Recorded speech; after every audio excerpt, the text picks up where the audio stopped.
Side 1075, home of the morning heat, Big Greg, foolish and delicious. That's DJ BJ, Mr. 3525 with that meltdown mix, man. Hey. Man, he bring it every time, don't he? Thank you, BJ. Much needed mix on a Tuesday, but right now we got some live guests in the studio. Fellas, how y'all doing this morning? Whoa, good morning, good morning. Good morning. Please introduce yourselves real quick. If they don't know who you are, please tell them who you are, my brother. I'm Brad Pitt. Don't even do that. You look just like I you. know, that's why I said it, just especially on radio. I'm Mike Binder. I'm the writer and director of Black or White. I'm Anthony Mackie, and I play Jeremiah in Black or White. Now, Black and White, new movie, great movie, also starring Kevin Costner. My boy Kevin Costner. Now, tell us about this movie one time. Quick synopsis on this movie. Go ahead, man. You wrote it. It's I kick it like the Come on, Mike. it's a dramedy, a lot of drama, a lot of comedy. Right. A fun movie, but it's really a custody battle between two grandparents over a biracial little 7-year-old girl.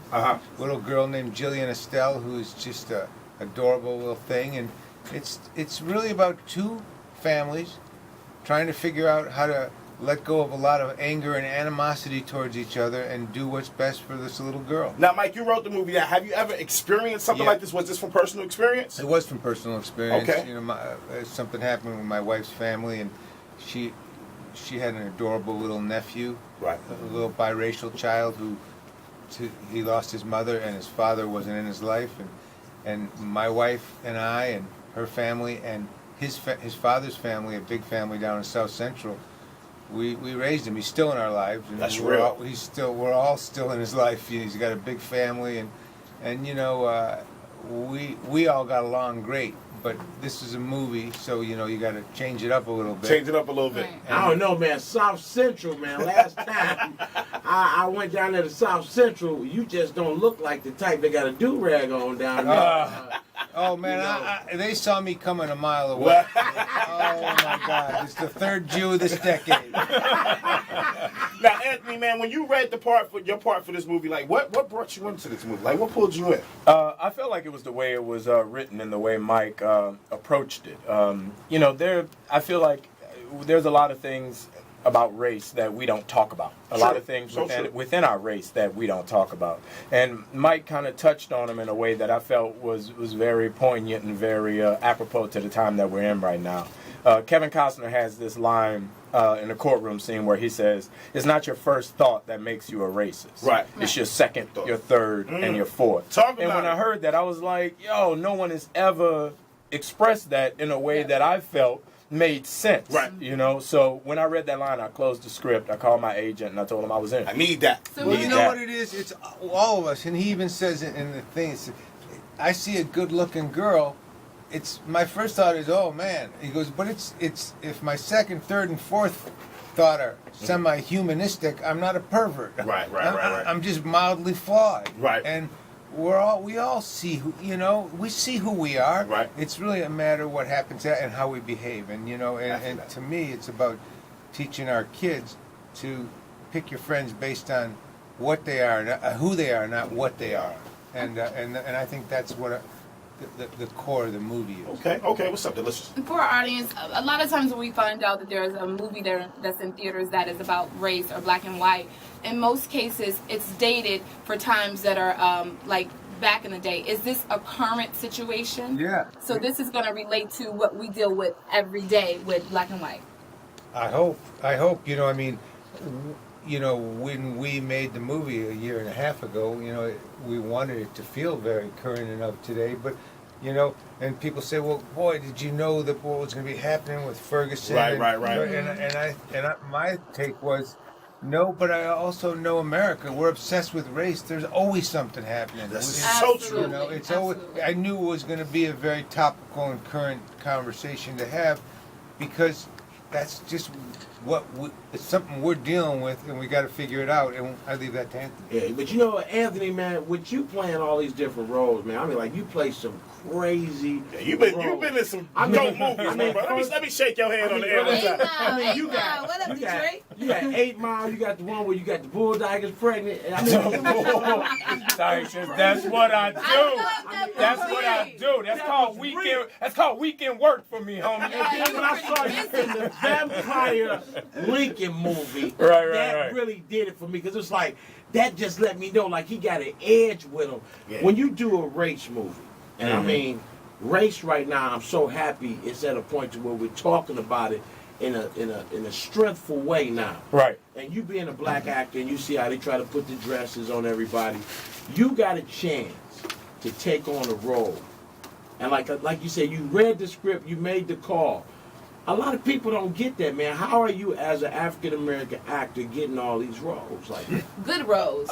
Thank you. I have a great team, and I read everything that comes my way. You know, I'm very fortunate. I've been able to get a lot of projects that people turn down. A lot of people forget. When I did Hurt Locker, it was offered to another actor, and he said no because it wasn't enough money. When I did Half Nelson, it was offered to another actor, and he said no because it wasn't enough money. And my daddy said the only person that worry about money when they working is a prostitute. There it is. You know what I mean? You know what I mean? You build a career. heat right there. Nah, you build a career and the money will come. You know? That's So right. right now I'm just building a career. So 10 years from now, nobody can tell me nothing. And also, can I just say he's being modest. The reason he gets a lot of good roles is because he's a great actor. Yes, you he know? is. In this movie, he brings so much gravitas to the role. Right. You know, the guy's a great lawyer, but you want to be afraid of him, but you also got to respect the guy. And Anthony, you respect him. You know, he knows what he's doing, and he plays a character very believably. He's really, I think, one of the top. Hey, actors working. make sure y'all go see Black and White. It comes out on the 30th, so that's this Friday. Yes. We'll see you Friday. Wait, Delish, you got a question for me? I do. Well, actually, I have.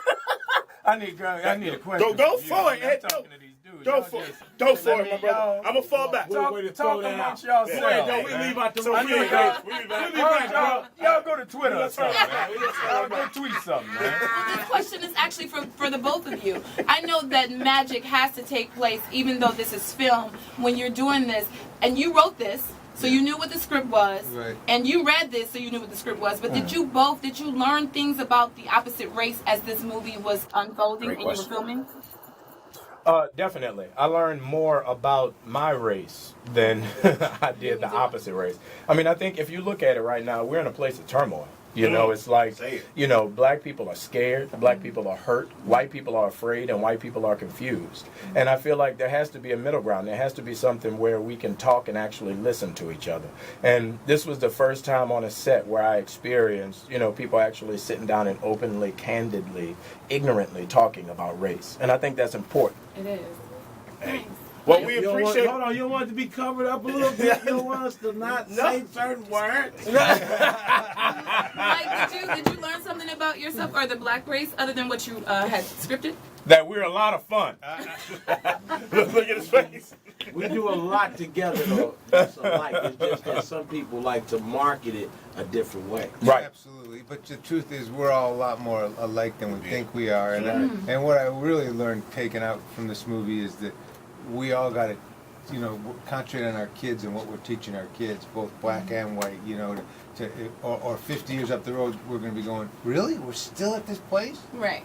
Yeah, so yeah, some stuff I agree is a learned behavior. Well, I'm really excited. I did get a chance, as we did, to see the film, so we're rooting for you guys. So we want to bust open the box office this Friday. Yes, Black and White. Let's Black make and it the White. #1 movie in the Right. nation. Yeah. Hey, I want to thank y'all for coming Thank you. through, man. Thank I know you. y'all got plenty of Really press to do appreciate today. Well, you got any social networks? Instagram, Twitter? Any? Yeah. I'm at Anthony Mackie on Twitter, and I have a fan page on Facebook. That's all as deep as I go. Mike? And I have at Mike Binder Jokes. At Mike There you Binder go. Jones. There you go, Mike. There it is. There it is. Y'all give him a round of applause one more time, man. Make sure you go see Black and White in theaters this Friday. Great movie, man. It's out 107.5.